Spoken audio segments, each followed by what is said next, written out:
G'day everyone, welcome back to the Toon podcast, the Southern Hemisphere's biggest and best podcast. All things Newcastle United. We're joined tonight by official friend of the show to talk all things for the third version of the Colback Cup this year. It's Jamie Martin. Jamie, good to see you again, mate. How are you? Great to see you, mate. Yeah, I'm really good. I've actually just been, we were talking in the pre-chat, just been to Australia myself. So I was up in Byron Bay, Brunswick Heads, Gold Coast, here, there and everywhere. Went to Noosa for a bit as well, and just the most amazing experience. Yes. So yeah, just a lovely place. Good to be seeing Forest doing pretty well as well, at the moment. So I would say that as for a start of the year, I'd say it's going pretty good. Pretty good. So we might just touch on your little trip down here, mate.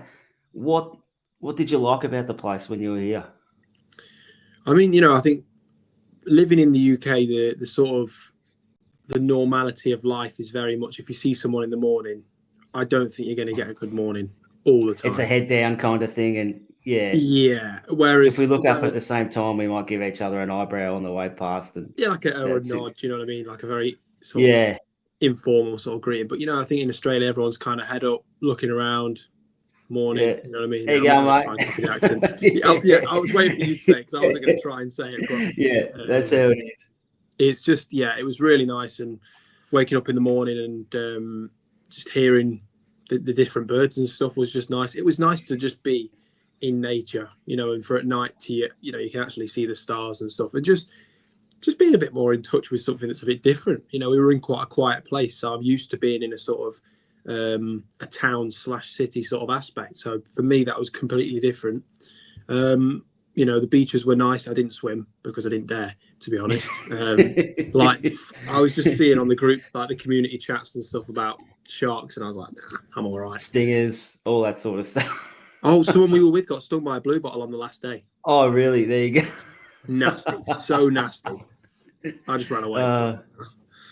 So, for those of you who don't know, didn't listen to our catch up, you are moving out here for 12 months. I think it's later on this year, is it? It's in June. Yeah, so not even far away. Yeah. So what were you, apart from the water, what weren't you sure of? What else weren't you sure of when you were kind of walking around and day to day and stuff like that? I mean, I never felt unsafe walking about, but more, I think we've got a reputation that everything in the water and the land can kill you at any particular stage and stuff like that. Did you see any, wildlife or anything? You're like, oh, I'm not sure. Am I meant to eat that? Is it? It's a little bit of a different culture. Is there anything you kind of like? Oh, not sure, but I'll do it, I think. Yeah, I mean, we saw, like we went fishing and on a houseboat. Went on a houseboat for a few days, and we caught a few fish that were a bit strange. We caught a shovel nose, which was the sort of weirdest thing I've ever seen.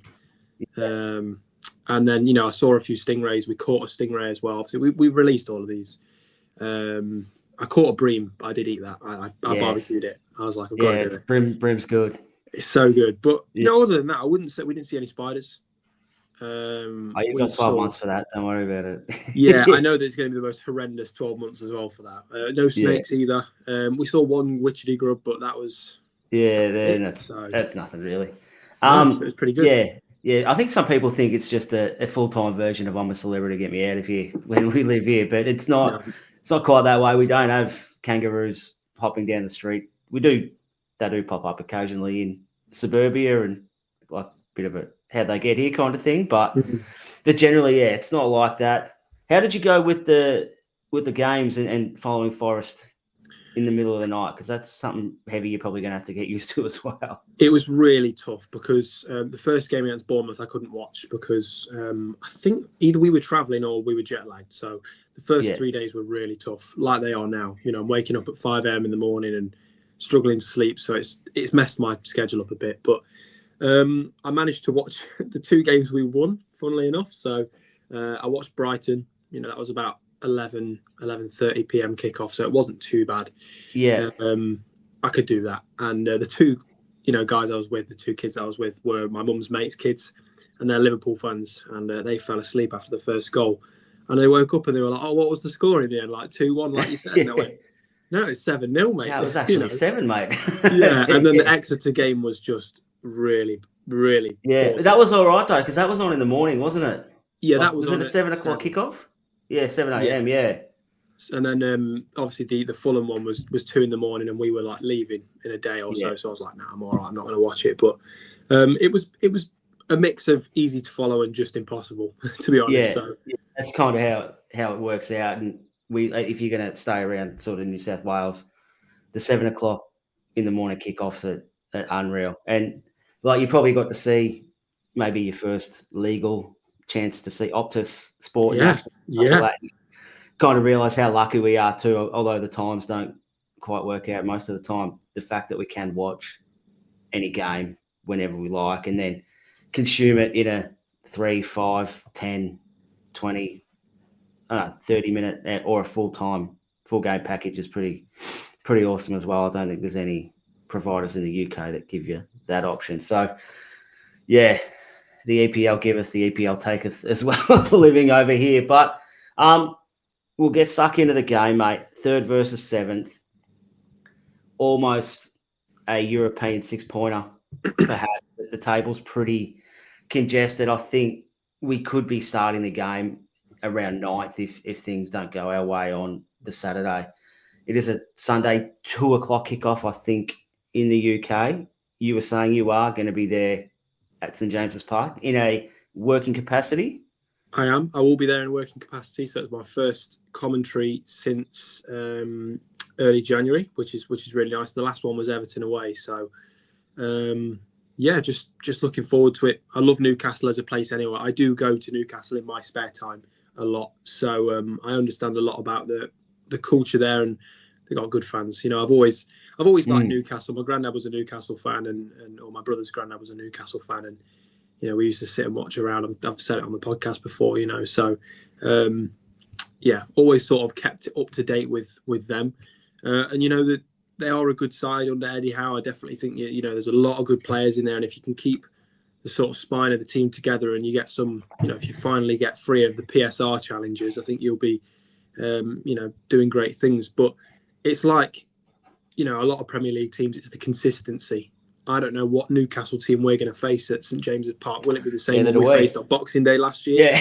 Yeah. Or will it be the one that we faced at the City Ground earlier last year? So you just don't know, I think, with Newcastle at the moment.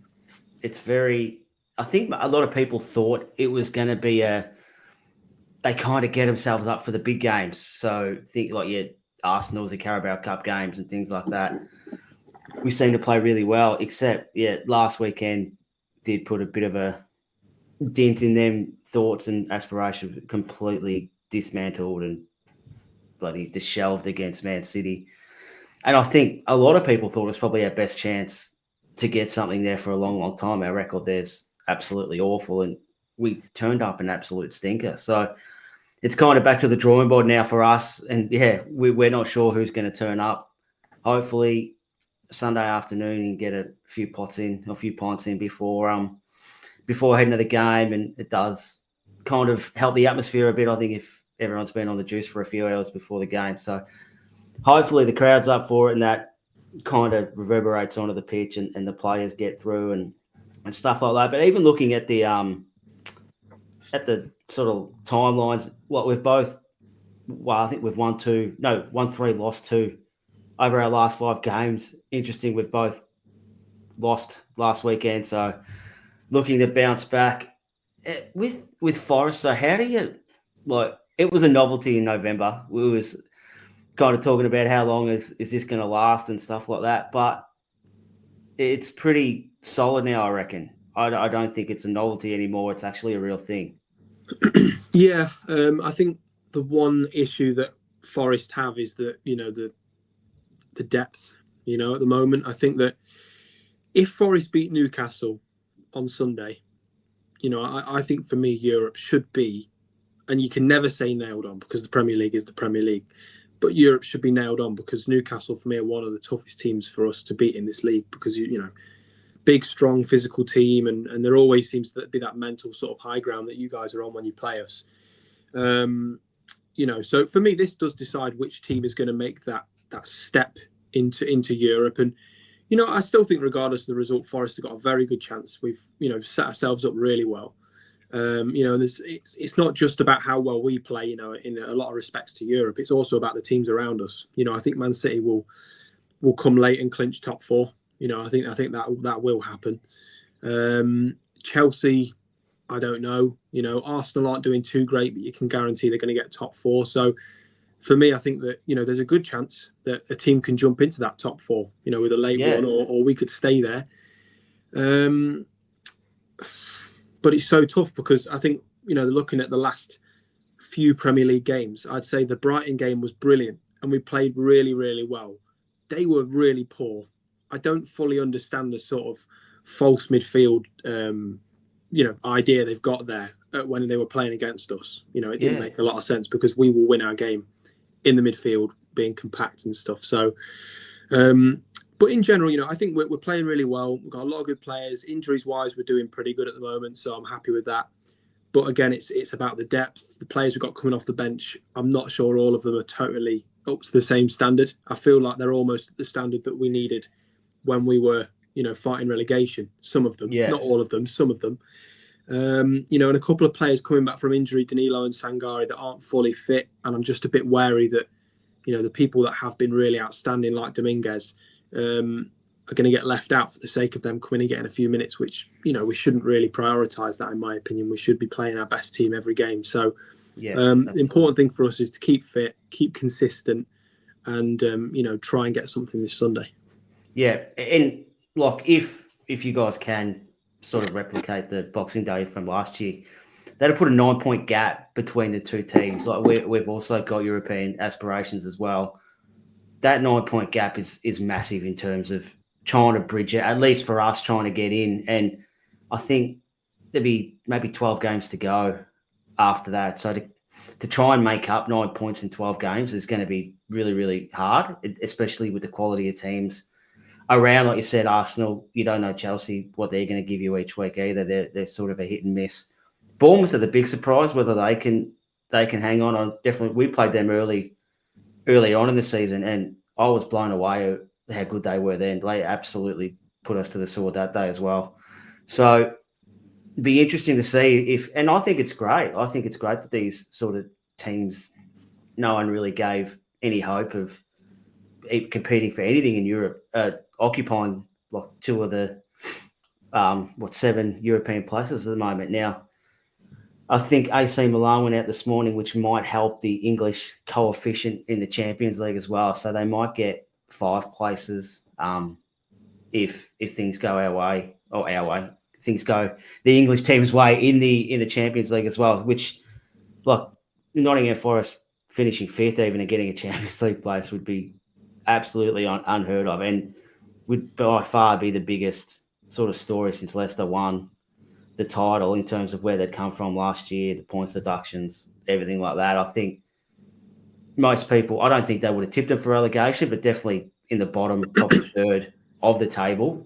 I think most people might have had them around an Everton kind of area, like probably not bad enough to go down, but definitely down that sort of bottom echelon of the ladder, if you want to call it that. But the way they've played and the spirit and what Nuno's done with that team has been extraordinary. And like I said, we're 25 games in. It's not a fad or a flash in the pan anymore.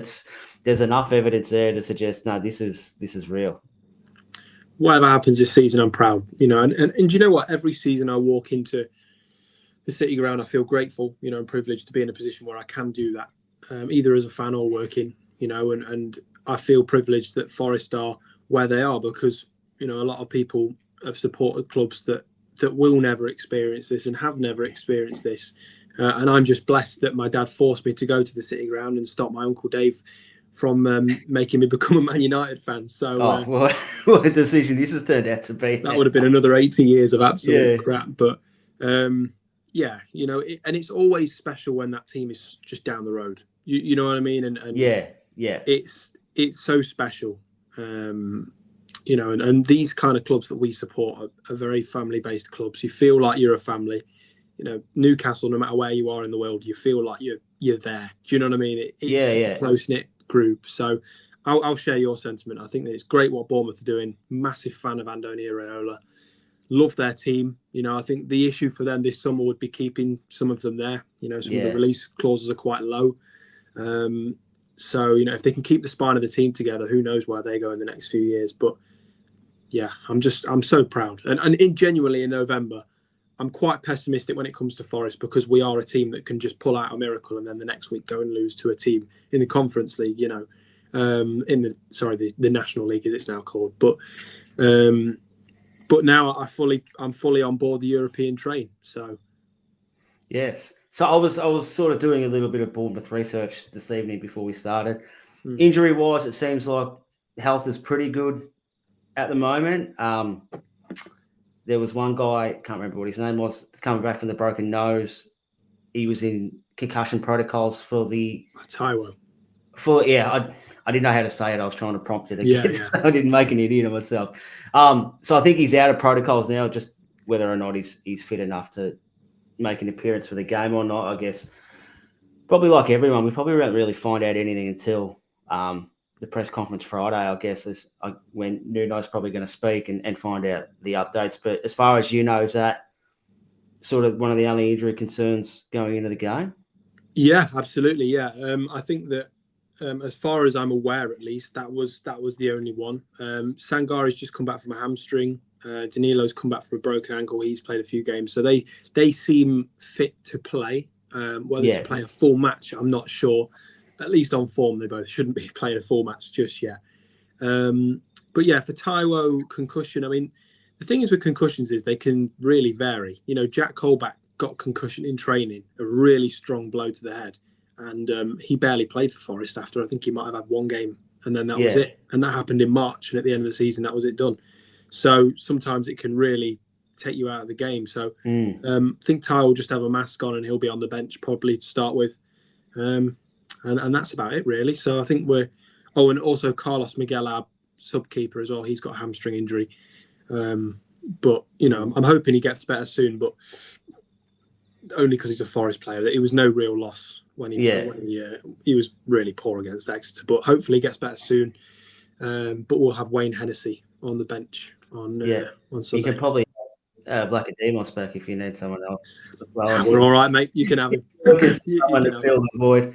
I guess for us, there's still a question mark on Sven Botman's knee injury. Not sure how that looks. I think it wasn't serious as of last Friday. It still kept him out of the Man City game and squad. Apart from that, I think Linton's probably still a week or two away with his knee injury as well. Hopefully, he'll be sort of back, get a game or two in before the League Cup final as well. But has been a lot of chatter, I guess, of players going in subconsciously to maybe a self-preservation mode, knowing that there's a cup final, I think 3 or 4 weeks away. So it's funny that this happens with probably our toughest stretch of games for the season with Man City. We've got you guys now, Liverpool as well in the league in a week. So yeah, it's going to be really interesting. You sort of I think players want to protect themselves at the same time, but these sort of little period of games could actually make or break our season in the league as well. And if we kind of muck these up and miss out on that cup final, all of a sudden Europe's going to be a long, long way away, I think, given the form of Forest and, like we said, Bournemouth, Chelsea. They've all got a lot sort of bigger and deeper squads than what we do as well. And that run home, they might just... Hopefully it's not the ability of them to be able to rotate their squad and bring in kind of like-for-like quality. I guess we're in the same boat. Our starting 11 is pretty much nailed on at the moment, except for that little surprise that Eddie sprung in the second leg of the Carabao Cup final with the 5 centre-backs. That was a bit sort of how you going, but it worked a treat. So not sure if you'll ever go back to that. You probably have to have the 3 centre-backs fit available before he considers it anyway. But what do you think Forest need to do? Is it the same as last time? Remember you spoke about just being, like you said, compact in the midfield, really hard to play against and stuff like that. Is that still the same kind of mantra of what they need to do to win the game?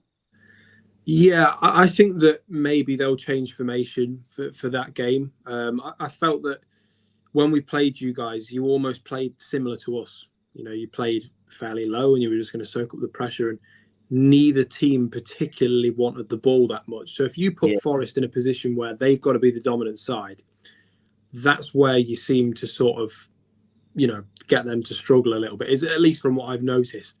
You know, I mean, bar Everton, where they were just playing long ball, and they were under Sean Dyche. That when we played them at Goodison, they were the worst team I've seen.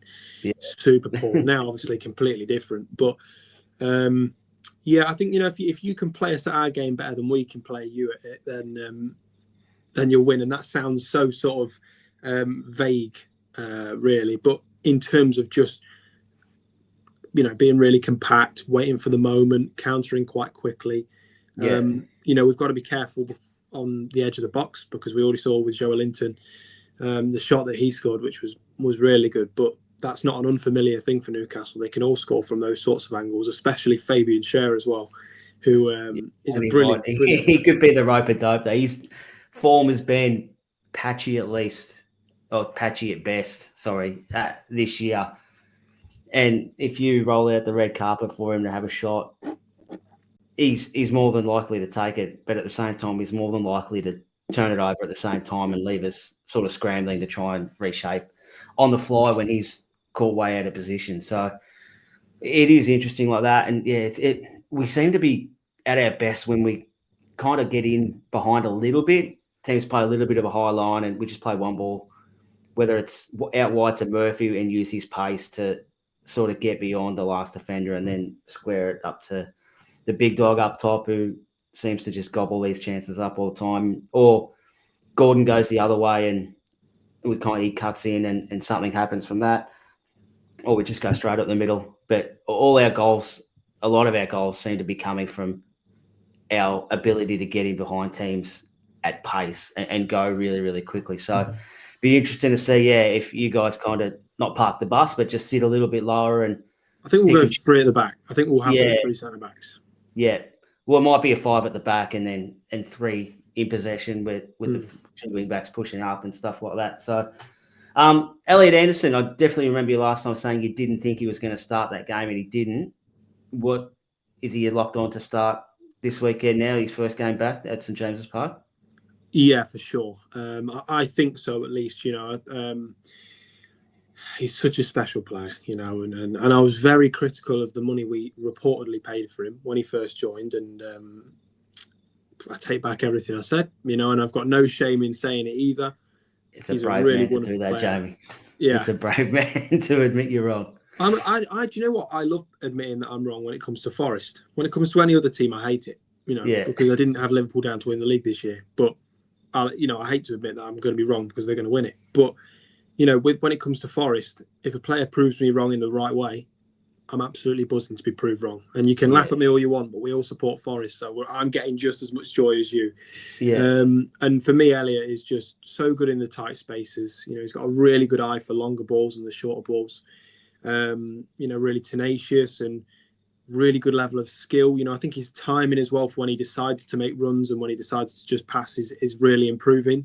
One conversation I had with a few podcast people at the Forest podcast that I do some work with, they were just saying they're maybe a bit worried that him being with old friends, you know, might distract him a bit. But I think he's a really young guy with a really mature mindset and a really mature skill set within football. So I'm not too worried about the pressure that him playing for Newcastle and supporting Newcastle will have on him. I think like every game, he'll just play his game, go about his business as he does. You know, take off his boots, get out the ground and go home. I think that's just what he does. So consummate professional. It'd be interesting. So I would think it would go the other way. If he has a bad game, I think it'd be from trying too hard and he's either going to cook himself after an hour or something like that. I think he'll come to the ground on the weekend with a real point to prove. Not that he needs to. I think the club never wanted to sell him. I don't think they ever intended to sell him until they become a point where like, I think we need to sell him. Otherwise we're going to be docked points and stuff like that. So I think he's loved by everyone. And Eddie Howe still talks about how hard of a decision it was to actually sell him. I don't think it was done lightly or anything like that. But at the same time, I still think you always feel a little bit, I guess, slighted when a team has to sell you and stuff like that. So I think he's going to come with a real point to prove, and not, he won't be distracted by anything. I think he's going to come with a bit between his teeth and really crack in. And like, as harsh as it sounds, yes, it was a bad loss, but like, he was never going to start in our team. He's not playing before Bruno Tonali or Joel Linton as well. So it's best for his career. I think it's probably going to be the best thing he did. And maybe, I've got no idea what he's like off the pitch, but the fact of moving to a new town, and if there were any distractions around his hometown, they're all gone now, and like, he's absolutely flourishing as a player.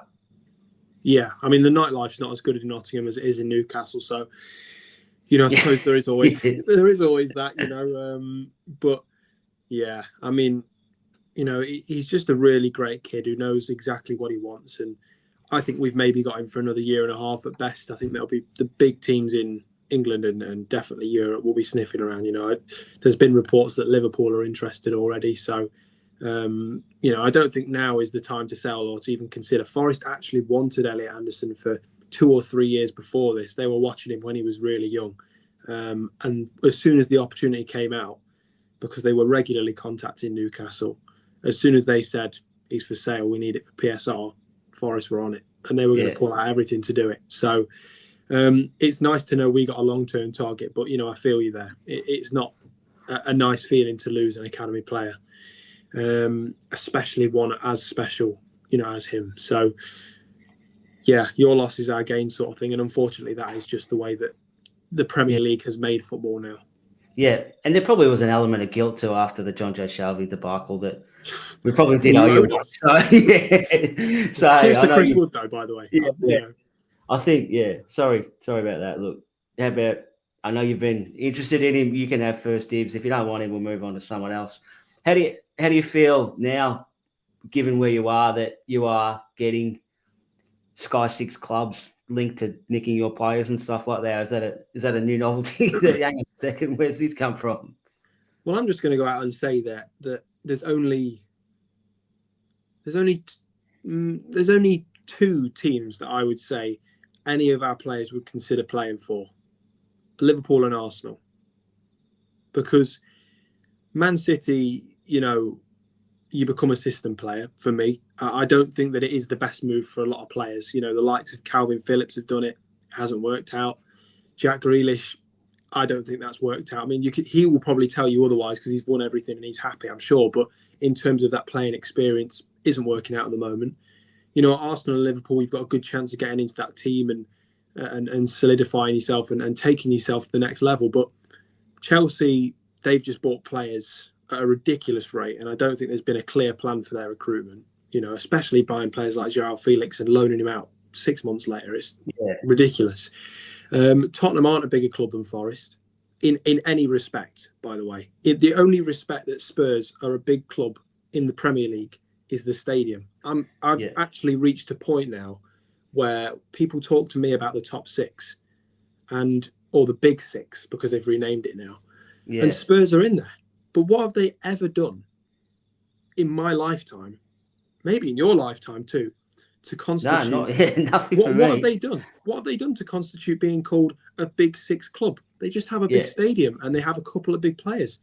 They're on, they're in a very dangerous area, and I've got respect for Tottenham, and obviously Brennan Johnson's there. Love the lad, former Forest, and his family are great, and the family aspect of Spurs that they've showed me, it looks like a great club to be around. But in terms of actual the football club, they aren't bigger than us. No player would consider it. Man United, they're a bigger club than us because of their history, but on form and the way the clubs run and the culture and the attitude, no player wants to go there. It's a graveyard.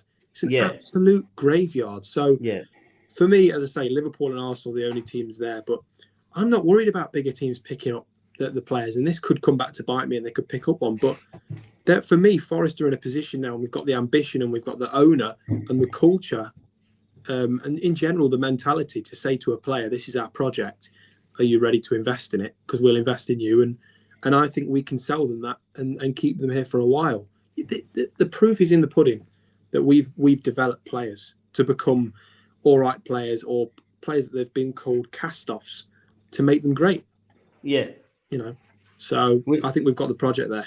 Yeah, and I think it gets to a point now, especially for you and us as well, to an extent, where if people leave, you get a pretty good idea of what their motives are. Whether are you leaving for the money, like because given both our financial situations with wages and stuff like that, we can't compete with them big clubs, although they're not big in terms of their ladder position and stuff like that. Their finances far outweigh whatever we can do and their wages and stuff like that.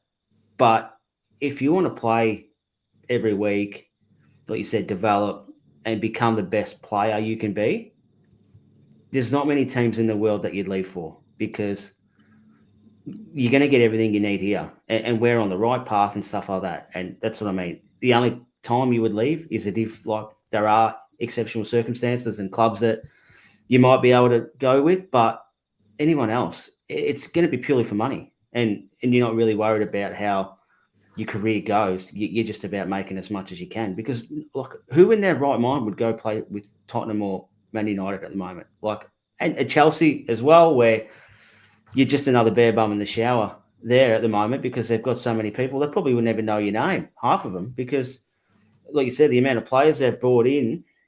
Man City are very, like you said, they're system-based.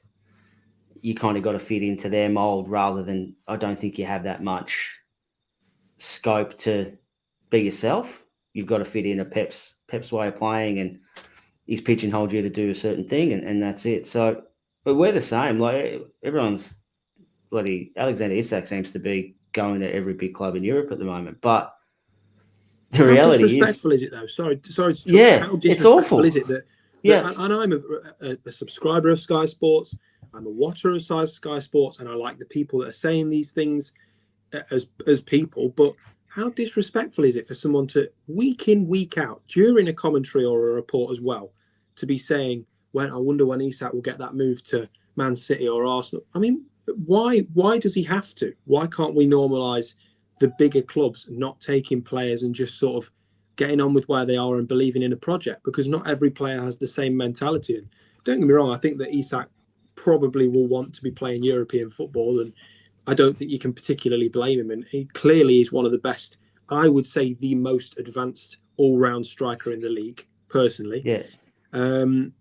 But why should the talk of Newcastle's players or any team below that sort of threshold that they call the Big Six, why should it be our players that are always spoken about leaving? Why can't we keep them? Because you see sometimes the players that Man United are interested in, you think, why would any player go to a team in 14th? And don't look like getting better either. No, they look awful. It's mad. They've been regressing year on year on year, and it's just mad. And the fact, like, the reality is that there's only a select few clubs that could afford him at the moment, and I don't think any of them would be in England either. So maybe Man City could have afforded him if they didn't splash out in January, but they've got Erling Haaland. They don't need him, so kind of he's not going to go there and play second fiddle. Arsenal can't afford him. Like, Chelsea couldn't afford him. There was some strange reports that teams in Italy were going to be like, no one in Italy can afford him. They're absolutely broken over there. Maybe Real Madrid could afford him, but they've got Kylian Mbappe. What? He's not playing there either. There's a select, like, Barcelona have got no money. They can't even register players properly. Like, it's a very small team sort of pot that he could go to, and people just can't comprehend that. And it's the same thing. The development that he's shown since he signed with us, that Eddie Howe's like put the work into him, and where he is now, that's a sign of, like, we are a destination club. Hey, come here. Look, he was all right. Look at him now. Jacob Murphy, like, he was one of the most maligned players in the squad. Now he's a regular starter. Some people are calling him for an England cap. His form's been that good this year. But so it's the hook of good coaching and good culture can get the best out of you as a player. Like, that's the catch to come to your club, not to get rid of you and sign for another club purely because they make more money than you. Like, it's just crazy. It is baffling. that is the way it goes. And we've got a wage structure at Forest, and I think that with the contracts being signed, for Chris Wood and for hopefully Olarena and Murillo, etc. Us signing these players up does change the wage structure. I think that with all these players signing new contracts, the likes of Gibbs White and Callum Hudson-Odoi will be looked at too, to try and balance it, because everyone's going to want to be kind of a high earner. So with new contracts comes other new contracts, and it all balances out. But Forest have got a good thing going on right now. Newcastle, I think they're going to do well towards the end of the season and have a good run. Hopefully that starts after Sunday, which would be nice, because I will be drinking in pubs in Newcastle after the game. Yes. So make sure you go to the Stack as well. We need all the money we can get. So if you're going to go for a beer, go to the Stack across from the behind the ground. I believe it's a club built little shipping container facility. Yeah. So that's owned by the club. So if you're going to drink, take your mates there, drink a shitload, and hopefully we can use that money to buy some players in the summer, maybe renegotiate Alexander's contract in the off season as well. So my Forest fans will feel about me funding Newcastle's next striker with all the beers. Oh mate, we've funded one of your best midfielders. The least you could do is bloody drink a few pots on us. Like, come on. That sounds good. I might take you up on that offer. All right, prediction, mate. What are we going to go with here? It's so boring of me, but I'm going to say 2-2. That's what I was going to say too. You going to say 2-2 as well? Yeah, because my justification is I don't know what Newcastle's going to turn up, so I don't know what Forest's going to turn up. Yeah, I'll hedge the middle, and we'll just settle on. I think it'll be attacking. That was the first time we haven't scored for a long time last week, and I had a couple of half chances, but never really threatened the goal. So I think we're due. We normally do score at home as well. So 2-2 for me. Just before we go, I better plug the pubs in the major capital cities for the League Cup final. So if you're in Melbourne, all these are on the Aussie Mags Facebook pages and stuff like that. I know there's definitely a Melbourne RSVP list, just so we can get an idea of numbers in the venue and stuff like that. So that's going to be at the CQ Sports Bar. Sydney is in the Cheers Bar downstairs. Brisbane's at the Pig and Whistle. Adelaide in the Akaba Hotel Sporties Bar.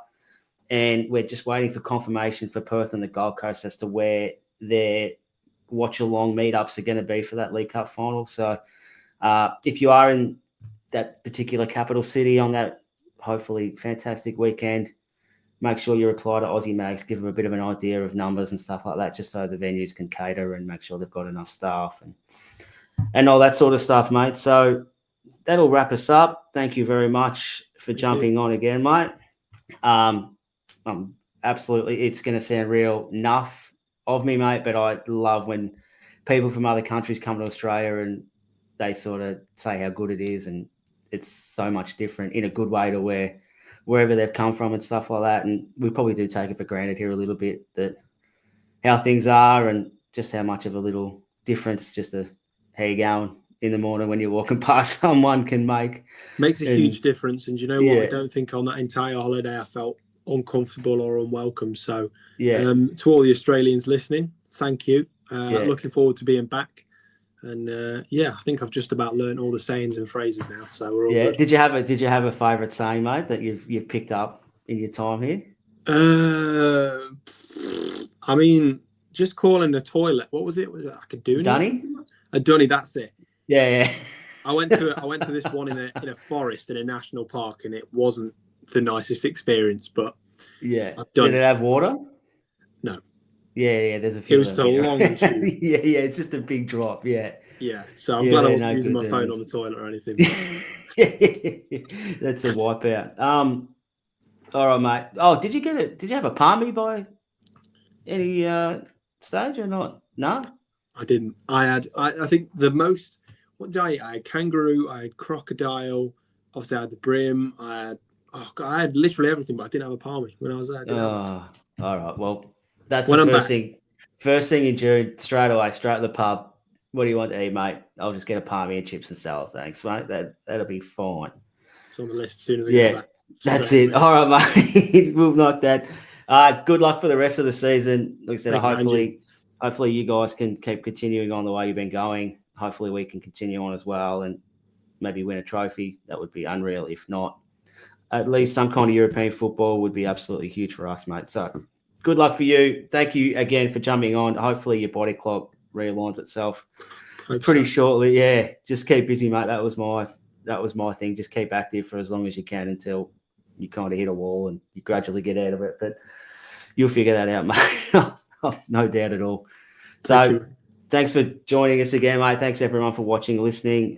We'll be back, I reckon, Monday night, which because the game's going to be Monday morning for us. We'll be back for our review Monday night, and hopefully we can discuss 3 points. Thanks, Jamie. See you later. Take care. Good luck, guys. See you, everyone.